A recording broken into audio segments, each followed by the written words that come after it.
بسم اللہ الرحمن الرحیم اقرأ بسم ربک الذی خلق خلق الانسان من علق اقرأ وربک الاکرم الذی علم بالقلم علم الانسان ما لم يعلم کلا ان الانسان لیطغی ان رآہ استغنی ان الی ربک الرجعی صلوات.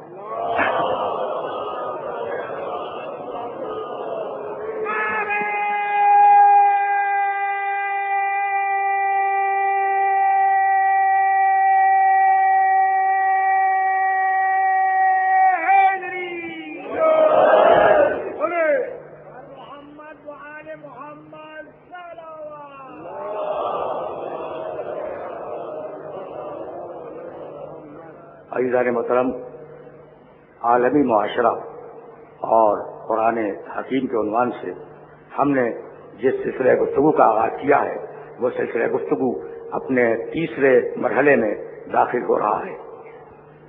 یہ آیات جن کی تلاوت کا شرف میں بار بار حاصل کر رہا ہوں، یہ سورہ علق کی ابتدائی 8 آیتیں ہیں. کہا یہ جاتا ہے کہ 5 آیتیں پہلی وحی میں نازل ہوئی، اور بعض مفسرین کا خیال یہ ہے کہ پورا کا پورا سورہ 19 آیتوں پہ مشتمل ہے، یہ پہلی وحی میں نازل ہوا. میں نے جن آیتوں کی تلاوت کا شرف حاصل کیا ہے ان آیات میں پروردگار نے پہلے خلقت کا تذکرہ کیا، تربیت کا تذکرہ کیا، تعلیم کا تذکرہ کیا، اور پھر اس کے بعد انسانی مزاج پر گفتگو کی. کلا ان الانسان لیطغی، انسان بڑا سرکش ہے، انسان سرکشی اور طغیانی کرنے لگتا ہے. ان رآہ استغنی، جبکہ وہ اپنے آپ کو مستغنی دیکھے، جب وہ مستغنی پاتا ہے تو سرکشی اختیار کرتا ہے. قرآن مجید کا یہ اصول اتنا جامع اور اتنا ہمگیر ہے کہ تاریخ انسانی کا کوئی زمانہ ایسا نہیں ہے جب انسان کی سرکشی تاریخ پہ ریکارڈ کی صورت میں نہ آئی ہو. اتنا جامع اور اتنا ہمگیر اصول ہے قرآن مجید کا. کلا کلا ان الانسان لیطغی، انسان کا مزاج ہے وہ سرکشی کرنے لگتا ہے. کب؟ ان رآہ استغنی، جبکہ وہ اپنے آپ کو بے نیاز دیکھے، جبکہ وہ اپنے آپ کو بے نیاز پائے، مستغنی پائے، جب وہ سرکشی کرتا ہے. بھائی عجیب مرحلہ یہ ہے کہ یہ مزاج سرکشی آج بھی عالمی معاشرے کا مزاج ہے. ایسا نہیں ہے کہ سرکشی کل تھی آج نہیں ہے، اور ایسا نہیں ہے کہ سرکشی آج ہو کل نہ ہو. یعنی عالمی معاشرے کا مزاج ہے سرکشی. یہی سبب ہے، عجیب و غریب بات ہے، یہی سبب ہے کہ پہلا اولو العزم نبی، پہلا رسول، پہلا صاحب شریعت نوح، حضرت نوح علیہ السلام پہلے اولو العزم نبی ہیں، صاحب شریعت ہیں، رسول ہیں، اور ان سے رسالت کا آغاز ہے. سورہ نوح قرآن مجید کا 71واں سورہ، اور اس کا آغاز بسم اللہ الرحمن الرحیم. انا ارسلنا نوحا الی قومہ ان انذر قومک من قبل ان یاتیہم عذاب علیم قال یا قوم انی لکم نذیر مبین. پہلی اور دوسری آیت سننے کے قابل نہیں آئے تھے. ہم نے دیکھنا ہم نے نوح کو اس کی قوم کی طرف بھیجا، اور نوح سے یہ کہہ کے بھیجا ان انذر قومک، انذار کر اپنی قوم کا، ڈرا اپنی قوم کو. انذار کے معنی ڈرانا. اگر یاد ہو تو پروردگار نے آواز دی بعث اللہ النبیین مبشرین ومنذرین. اللہ انبیاء کو اس لیے بھیجتا ہے کہ وہ خوشخبری سنائیں، وہ ڈرائیں. تو انذار کے معنی ڈرانا. ہم نے نوح کو بھیجا کہ ڈراؤ اپنی قوم کو قبل اس کے کہ تمہارے اوپر عذاب علیم نازل ہو جائے. کہہ دو ان سے کہہ دو کہ ڈر جاؤ قبل اس کے کہ تم پر عذاب علیم نازل ہو جائے۔ نوح آیا اور نوح نے آنے کے بعد کہا یا قوم، اے میری قوم والے سنو، انی لکم نذیر مبین، ہم آئے ہیں تمہاری طرف، میں آیا ہوں تمہاری طرف ڈرانے کے لیے۔ بھائی عجیب بات ہے، نوح کو خوشخبری دینے کے لیے نہیں بھیجا، ڈرانے کے لیے بھیجا۔ بھائی رکے رہو، بڑے نامانوس مسائل کو پیش کر رہا ہوں میں۔ نوح کو خوشخبری کے لیے نہیں بھیجا، ڈرانے کے لیے بھیجا۔ ان انذر قومک، نوح جاؤ نوح اور اپنی قوم کو ڈراؤ۔ بھائی عجیب بات ہے، یہ نہیں کہا کہ جاؤ نوح اور اپنی قوم کو خوشخبری دو، ڈراؤ۔ اس لیے بھائی کام دونوں ہے، خوشخبری بھی دے اور ڈرائے بھی، لیکن بگڑی ہوئی قوم میں بنیادی کام خوشخبری نہیں ہے، ڈرانا ہے۔ سمجھ رہے ہو بات پہنچ رہی ہے؟ بات پہنچے نا؟ بگڑی ہوئی قوم میں جو قوم بالکل بگڑ چکی ہو، جو سرکش ہو، جو طاغی ہو، جس میں طغیانیت ہو، اس قوم میں بنیادی کام ڈرانا ہے۔ توجہ رہے، انذر قوم کا، جہاں قوم بگڑے گی وہاں بشارت نہیں ہوگی، نذارت ہوگی۔ وہ نوح تھا انذر قوم کا، اور یہ محمد ہے وہ انذر عشیرتک الاقربین۔ وہ انذر، میرے نبی سے بھی یہی کہا گیا، انذر محمد ڈراؤ۔ بھائی بہت توجہ رہے، اس لیے کہ بڑے نازک مراحل سے اپنے سننے والوں کو لے کے جانا چاہ رہا ہوں۔ تو ڈرانا شروع ہوا نوح سے، اور ڈرانا رکا اگر محمد عربی پر۔ بھائی یہی ہے نا، یعنی پوری انسانیت پر انذار آیا ہے، پوری انسانیت کو ڈرایا گیا ہے۔ اور اب ڈرانے کے مقابلے میں جب رد عمل ہوئے تو دو رد عمل ہوئے، فَمِنْهُمْ مَنْ هَدَى اللَّهُ وَمِنْهُمْ مَنْ حَقَّتْ عَلَيْهِ الضَّلَالَةُ۔ جب ہمارے رسول آئے، بھائی بڑی مشہور آیت ہے اور میں نے بار بار اس آیت مبارکہ کو کوٹ کیا ہے، وَلَقَدْ بَعَثْنَا فِي كُلِّ أُمَّةٍ رَسُولًا أَنِ اعْبُدُوا اللَّهَ وَاجْتَنِبُوا الطَّاغُوتَ فَمِنْهُمْ مَنْ هَدَى اللَّهُ وَمِنْهُمْ مَنْ حَقَّتْ عَلَيْهِ الضَّلَالَةُ۔ ہم نے جب رسول بھیجے اور ہمارے رسولوں نے ڈرایا، سننا، ہمارے رسولوں نے ڈرایا، تو کچھ وہ تھے جو ہدایت پہ آ گئے، کچھ وہ تھے جن پر گمراہی مسلط ہو گئی۔ تو ہر رسول کے بعد رد عمل دو ہے، یا مکمل گمراہ یا مکمل ہدایت یافتہ۔ پہنچ رہی ہے بات پہنچ رہی ہے نا؟ یعنی ہر رسول کے بعد دو رد عمل ہیں، دو رد عمل، یا مکمل ہدایت پا جائے یا مکمل گمراہ ہو جائے۔ اور اب اس انذار کے مقابلے میں قرآن مجید نے جملے کوٹ کیے کہ قومیں کیا کہتی رہیں رسولوں کے آنے پر، کیا بھول گئے؟ ما انتم الا بشر مثلنا۔ جب رسول نے کہا کہ ہم تمہارے پاس اللہ کے رسول بن کے آئے ہیں، تو قوم کہنے لگی ما انتم الا بشر مثلنا وما انزل الرحمن من شيء۔ بھائی تم تو ہم جیسے بشر ہو اور اللہ نے کچھ نازل نہیں کیا، تو تم ہم جیسے بشر ہو، یہ ہدایت یافتہ کا قول نہیں ہے، گمراہ کا قول ہے۔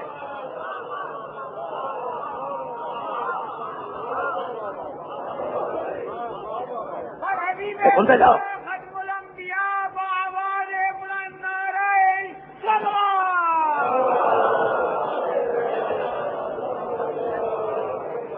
سنتے جاؤ کسی نازک مرحلے سے تک جانا ہے۔ ما انتم الا بشر مثلنا۔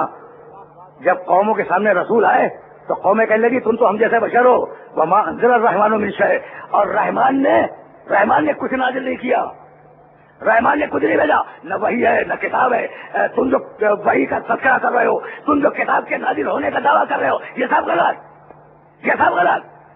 آواز دی، دیکھو رد عمل آ رہا ہے رسولوں کے آنے کے بعد قوم کی طرف سے، معاشرے کی طرف سے۔ وما قدر اللہ حق قدرہ۔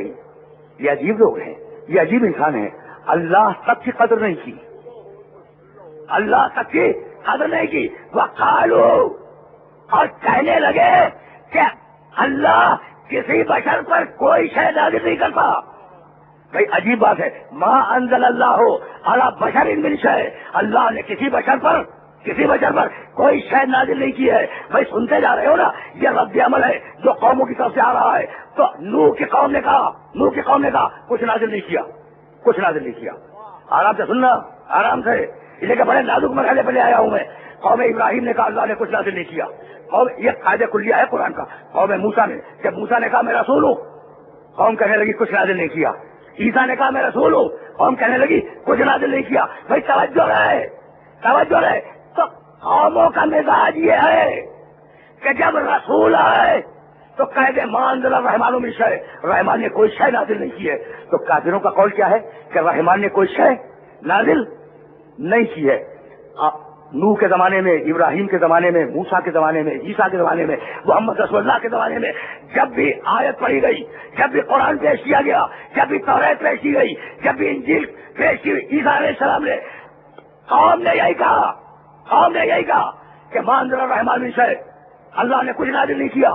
بھائی یہی تو وہ بات تھی کہ جب لٹا ہوا قافلہ دربار یزید میں آیا، دیکھو بڑے نازک مرحلے پہ آیا ہوں میں، جب لٹا ہوا قافلہ دربار یزید میں آیا تو یزید حسین کے سر کو دیکھ کے شعر پڑھنے لگا. لائبت ہاشم ہو دل ملک فلا خبر جا بڑا فیض نزل.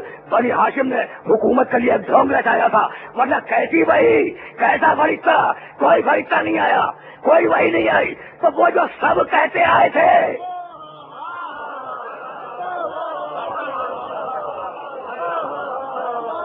پہنچ رہی ہے بات، پہنچ رہی ہے بات. وہ جو سب کہتے آئے تھے لائبت ہاشمو، لائبت ہاشمو بل ملک فلا خبر جا بڑا وحی نزل.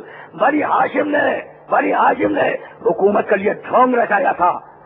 بھائی سننا خدا قسم یزید کا شعر ہے، حسین کے سر کو دیکھ کے کہہ رہا ہے لائبت ہاشمو بل ملک فلا خبر جا، کوئی خبر، کوئی نبوت نہیں، بڑا وحی نزل، کوئی وحی نازل نہیں ہوئی.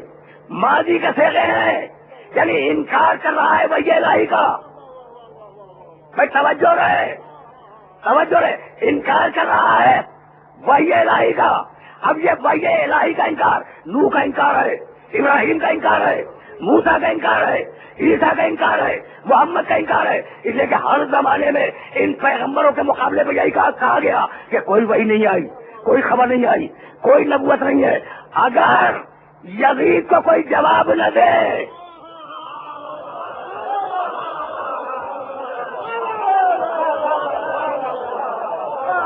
پہنچ گئی بات، بھائی پہنچ گئی بات.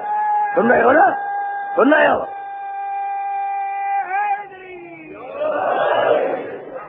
بھائی بات پہنچ رہی ہے نا. اب دیکھو یزید کہہ رہا ہے کہ کوئی وحی نہیں آئی، کبھی اس وحی کا انکار نہیں کر رہا ہے. وہ تو کہتا ہے کہ خبر جا، کوئی خبر نہیں آئی، کوئی نبی نہیں آیا، بڑا وحی نزل، کبھی کوئی وحی نازل نہیں ہوئی. تو یزید نے نمائندگی کر دی ان سارے افراد کی جو انبیاء کا انکار کرتے رہے ہیں. اب کون نمائندگی کرے ان انبیاء کی جو گزر گئے؟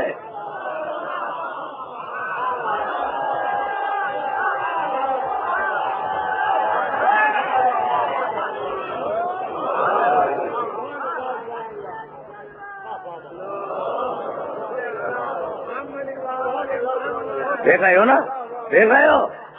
اب یزید کے اس نعرے کو کون توڑے جو منکرین خدا کا نعرہ ہے کہ کوئی وحی نہیں، کوئی نبوت نہیں. وہی اسی دربار میں، اسی مقام پر علی کی بیٹی کھڑی ہوئی اور کھڑی ہو کے جو خطبہ دیا ہے اس نے کہا کہ یزید انکا لا تمحو ذکرنا ولا تمی توجنا. یزید تیری یہ ہمت نہیں ہے کہ ہمارے ذکر کو مٹا دے اور ہمارے گھر میں نازل ہونے والی وحی کا انکار کر دے. کوئی خدا قسم سننا، ہمارے گھر میں نازل ہونے والی وحی کا انکار کر دے، تیری یہ مجال نہیں ہے. بھائی رک جاؤ. اگر یہ جواب نہ آتا تو دین آدم ختم ہو جاتا، دین نوح ختم ہو جاتا، دین ابراہیم ختم ہو جاتا. بہن نے دربار میں اعلان کر کے بتایا کہ جیسے بھائی وارث آدم ہے ویسے بہن بھی وارث آدم ہے.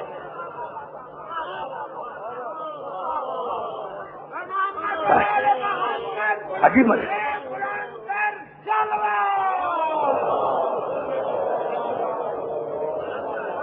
پہنچ رہی ہے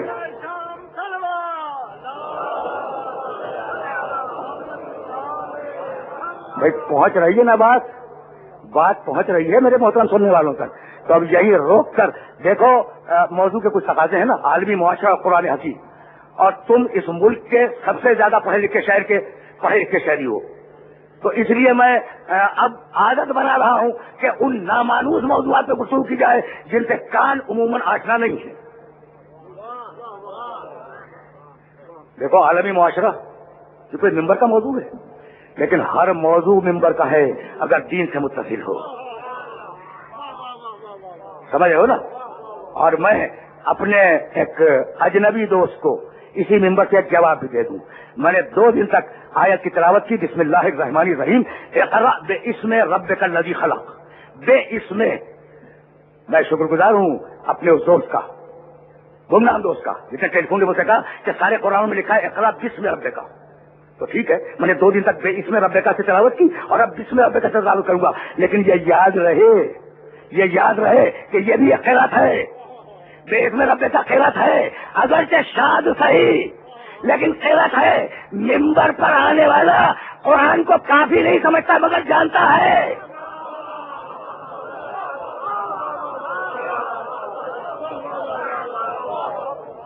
قرآن کو جانتا ہے اگرچہ کافی نہیں سمجھتا، اس لیے کہ سنت کے بغیر قرآن واقعی کافی نہیں ہے. تو اب میں اس مرحلے فکر سے آگے بڑھنا چاہ رہا ہوں. طغیانیت قوموں کا مزاج، رکے رہنا، یہی تو سنتے فیصلہ کرواؤں گا. طغیانیت قوموں کا مزاج، سرکشی قوموں کا مزاج. نبی آئے مکمل انکار کرتے ہیں. کچھ ایسے بھی تو ہیں جنہوں نے مکمل اقرار کر لیا. تو پیغمبر سے پہلے توجہ رہے، یا منکرین نوح ہے یا مومنین نوح ہے. عجیب بات ہے، نوح کے یا تو ماننے والے ہیں یا انکار کرنے والے ہیں. ابراہیم کے یا ماننے والے ہیں یا انکار کرنے والے ہیں. موسیٰ کے یا ماننے والے ہیں یا انکار کرنے والے ہیں. اس لیے کہ فمنہم من ھدی اللہ، جب بھی نبی آیا کچھ کی ہدایت ہو گئی، کچھ گمراہ ہو گئے. تو یا مومن ہے یا منکر. لیکن اسلام میں آنے کے بعد ایک عجیب فلسفہ نکلا، ایک تیسری قوم بھی آئی کہ زبان سے مانو دل سے انکار کرو.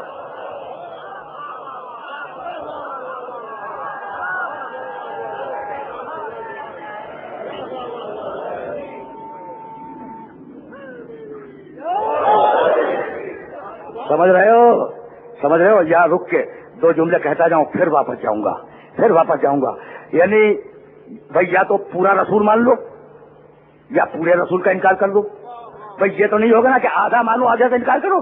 لیکن قرآن نے کہا ہے یریدون ان یتخذوا بین ذلک سبیلا. اب مسلمانوں میں ایسے بھی ہیں جو اسلام اور کفر کے بیچ میں ایک نیا راستہ نکالنا چاہ رہے ہیں کہ ان سے بھی ہم خوش ہیں، ان سے بھی ہم خوش ہیں،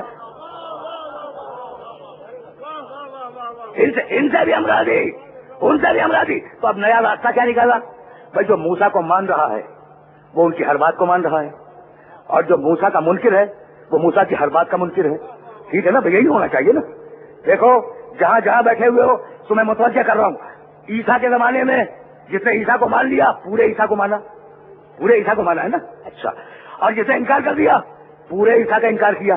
ایسا تو نہیں کیا کہ آدھا عیسیٰ مان لو اور آدھے عیسیٰ سے انکار کر دو. بھائی عجیب ہے مسلمان، کہتے ہیں کہ جب دین کی بات بتائے تو مانو اور جب اولاد کے فضائل بیان کرے تو مت مانو.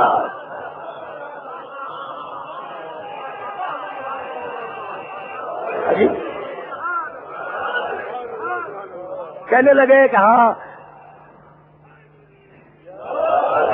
بھائی اب یہی تم فیصلہ کر لو. تو میں سرسری گزروں گا اس مقام سے، لیکن جانا کہیں دور ہے. تم خود فیصلہ کرو اور فیصلہ تم سے کرواؤں گا. کہنے لگے حضور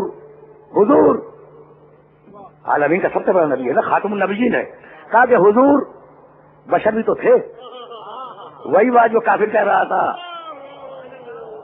بھائی عجیب بات ہے، ہم نے حضور کی بشریت سے کب انکار کیا؟ کبھی انکار نہیں کیا. لیکن تمہاری نگاہ صرف بشریت پہ کیوں پڑتی ہے، نورانیت پر پڑتی کیوں نہیں؟ مسئلہ یہ ہے. اچھا، کہنے لگے بھائی حضور بشر بھی تو تھے. تو ہم نے کہا ٹھیک ہے تھے. پھر کہا کہ حضور کی زندگی میں کچھ بشریت کے تقاضے بھی تھے. ہم نے کہا بھی ہوں گے. میں تم سے فیصلہ کرواؤں گا، ہوں گے بشریت کے تقاضے بھی ہوں گے. کہا پھر اگر فضائل وغیرہ بیان کر دیے تو وہ بشریت کا تقاضا تھا. بیٹی زیادہ پسند تھی، داماد زیادہ پسند تھا مثلا، ٹھیک ہے نا، نواسے زیادہ پسند تھے، کچھ کہہ دیا. میں ٹھیک ہے نا. کیا اچھی بات ہے خدا کی قسم. ہم نے کہا اچھا بھائی یہ تو ہو گئی بشریت, تو اب رسالت کیا ہے؟ کہنے لگے رسالت ہے مسجد میں, رسالت ہے منبر پر. بھائی کمال ہو گیا, کمال ہو گیا. جب امت نے حضور کی زندگی کو تقسیم کیا تو تقسیم گھر اور مسجد, اور مسجد میں منبر. یعنی جو گھر میں کہے وہ بشریت ہے, جو مسجد میں کرے وہ رسالت ہے, جو منبر میں کہے وہ رسالت ہے. تو اب اتنا بتلا دو کہ بیٹی کے آنے پر حضور گھر میں کھڑے ہوئے تھے یا مسجد میں؟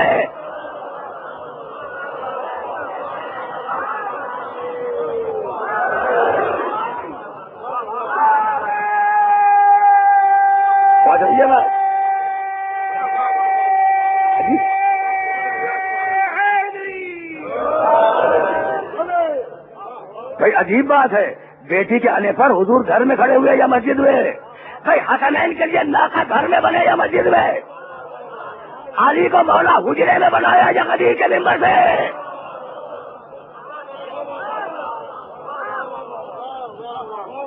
بھائی ٹھیک ہے, ٹھیک ہے. اب اس بات کو یاد رکھنا, اس لیے کہ مجھے پھر واپس جانا ہے. کلا ان الانسان لیطغی, لیکن یہ جملہ ناگزیر ہے اس لیے کہہ رہا ہوں. یہ سارے واقع سرکاری ہیں, ذاتی نہیں ہے. البتہ ایک واقعہ ملتا ہے اور وہ بھی لحاظ کا ہے. اب اس سے زیادہ تو میں وضاحت بھی نہیں کر سکتا. لحاظ کا واقعہ ملتا ہے, وہ سرکاری نہیں, وہ ذاتی ہے, وہ حجرے کا ہے. تو اب یہ تمہاری مرضی ہے کہ جو حجرے میں ہو جائے وہ سرکاری بن جائے, جو مسجد پہ ہو وہ ذاتی بن جائے. عجیب بات,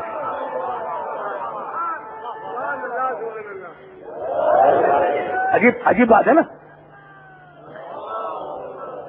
تو اسی کو تو قرآن نے کہا کلا ان الانسان لیطغی. انسان کے مزاج میں سرکشی ہے, انسان کے مزاج میں سرکشی ہے. ان رآہ استغنی, جب وہ اپنے آپ کو مطمئن پاتا ہے, مستغنی پاتا ہے, بے نیاز پاتا ہے, تو سرکشی اختیار کرنے لگتا ہے. بھائی عجیب بات ہے, عجیب بات ہے. انسان کب مستغنی ہوتا ہے, کب بے نیاز ہوتا ہے, تم سے بہتر کون سمجھے گا؟ دولت آئی, اکڑ آئی. اچھا چھوٹے سے افسر تھے, پروموٹ ہو گئے, اکڑ آ گئی. بھائی ذرا سی دولت آ گئی نا, اکڑ آ گئی. اچھا اگر کوئی بہت بڑے افسر ہو گئے, اکڑ بڑھ گئی. کیا کمال کی بات ہے. مزاج نہیں ملتے, زمین پہ پاؤں نہیں دھرا جاتا, اکڑ آ گئی. اکڑ کس بات پر؟ یا دولت یا طاقت. بینک بیلنس ہو گیا, اچھی گاڑی ہو گئی, بھائی ٹھیک ہے نا, اکڑ آ گئی مزاج میں. کمال کی بات ہے. خدا کی قسم توجہ رکھنا اس مرحلے پر, اس لیے کہ اس مرحلے پر روکوں گا آج اپنے سارے سننے والوں کو. تو اکڑ کب آتی ہے؟ جب دولت آ جائے. اکڑ کب آتی ہے؟ جب طاقت آ جائے. ٹھیک ہے نا. تو طاقت کے بعد اکڑ ہے, دولت کے بعد اکڑ ہے. اور اب سننا, وہ پہلی وہی, وہ آخری سورہ پیش کر چکا ہوں میں. وہ سورہ آخری, اس کے بعد کوئی سورہ نہیں آیا. بسم اللہ الرحمن الرحیم. اذا جاء نصر اللہ والفتح ورأيت الناس يدخلون في دين الله افواجا فسبح بحمد ربك واستغفره انه كان توابا. حبیب تیرے پاس فتح بھی آ گئی, نصرت بھی آ گئی نا. لوگ فوج در فوج تیرے دین میں داخل ہونے لگے. اب طاقت تیرے پاس ہے, دولت تیرے پاس ہے, یہودیوں کے خزانے فتح خیبر کے بعد تیرے پاس ہے, حکومت تیرے پاس ہے, اقتدار تیرے پاس ہے. لیکن خبردار حبیب, اکڑ نہ آنے پائے, استغفار رہے. سمجھ رہے ہو بات کو سمجھ رہے ہو؟ بھائی کمال کی بات ہے. اور اگر رک جاؤ یہاں پر تو کچھ جملے کیسا ہوا, میں آگے بڑھ جاؤں, بہت زیادہ دامن وقت میں گنجائش نہیں ہے, لیکن جہاں تک لے جانا چاہ رہا ہوں وہاں تک جانے کے لیے ناگزیر ہے. اذا جاء نصر اللہ والفتح ورأيت الناس يدخلون في دين الله افواجا فسبح بحمد ربك. ہم کرو اللہ کی, تسبیح پڑھو اللہ کی, واستغفرہ, اور اس سے مغفرت طلب کرتے رہو. استغفار. بھائی اب سمجھ میں آیا. عالمی معاشرہ طغیان, عالمی معاشرہ طغیان, قرآن حکیم استغفار. ادھر دولت سے طغیان آیا, ادھر دولت سے استغفار آیا. بھائی سمجھ رہے ہو بات کو؟ بہت آئیے نا بات. بھائی یہی سبب ہے. رکے رہنا خدا کی قسم, اس لیے کہ اس مرحلے پر روک کر اپنے سننے والوں کو پیغام دوں گا. استغفار, طلب مغفرت. مالک مجھے معاف کرتے ہیں. کیا گناہ کیا تھا رسول نے؟ واستغفرہ. بڑا نازک مرحلہ ہے اور بڑے دھوکے کھائے ہیں تفسیر لکھنے والوں نے، نہیں بڑی ٹھوکریں کھائیں گے علماء نے. کہنے لگے کوئی نہ کوئی تو گناہ کیا ہوگا، کوئی نہ کوئی گناہ تو کیا ہوگا. تو اب ذرا استغفار پہ سنتے جاؤ. اور یہی آج بات کو روکنا چاہ رہا ہوں. لوگ جاؤ ڈراؤ اپنی قوم کو. اور جب نوح نے ڈرانا شروع کیا، میں سننا پھر واپس جا رہا ہوں سورہ نوح کی طرف. استغفروا ربکم انہ کان غفارا. دیکھو اپنے رب کا استغفار کرو، وہ بڑا معاف کرنے والا ہے. اپنے رب کا استغفار کرو، تمہارا رب بہت بڑا معاف کرنے والا ہے. یعنی استغفار ایک کہنا، معافی دوہری.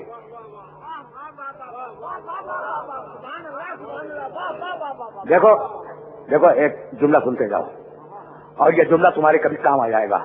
غافر معاف کرنے والا، غفار بہت معاف کرنے والا. غافر معاف کر دینے والا، غفار بہت زیادہ معاف کر دینے والا. تم استغفار کرو، بڑا ہلکا جملہ ہے. تم ایک مرتبہ مانگو وہ بار بار دے گا. استغفروا ربکم انہ کان غفارا. استغفار کرو اپنے رب کا، وہ بہت بڑا معاف کرنے والا ہے، معاف کرنے والا ہے. استغفار کے بعد معافی ملے گی. یمددکم باموال وبنین. استغفار کرو تمہیں مال بھی دے گا، استغفار کرو تمہیں بیٹے بھی دے گا. وَيَجْعَلْ لَكُمْ جَنَّاتٍ. استغفار کرو تمہیں باغ بھی دے گا. وَيَجْعَلْ لَكُمْ أَنْهَارًا. استغفار کرو تمہیں پانی بھی دے گا، نہریں بھی دے گا. رکا رہنا، میں نے آج بات کو ذرا سطح عمومی سے بلند کر دیا ہے، لیکن جس مرحلے پر لے آیا ہوں نا، اس مرحلے پر چاہ رہا ہوں کہ سننے والا رک کے سنے. استغفار کرو. استغفار کے معنی اللہ سے معافی طلب کرنا. وہ غفار ہے، تمہیں معاف کر دے گا، بہت بڑا غفار ہے. تو اکہری استغفار، دوہری غفاریت. اور اسی طریقے سے تواب، بہت زیادہ توبہ قبول کرنے والا. اکہری توبہ، دوہری توابیت. بھائی عجیب بات ہے. اگر زندگی میں تمہاری کبھی خواہش ہو کہ اللہ فقط ادھار پہ کام نہ چلائے، نقد پہ کام چلائے، تو استغفار کرتے رہنا. کچھ کہنا چاہ رہا ہوں.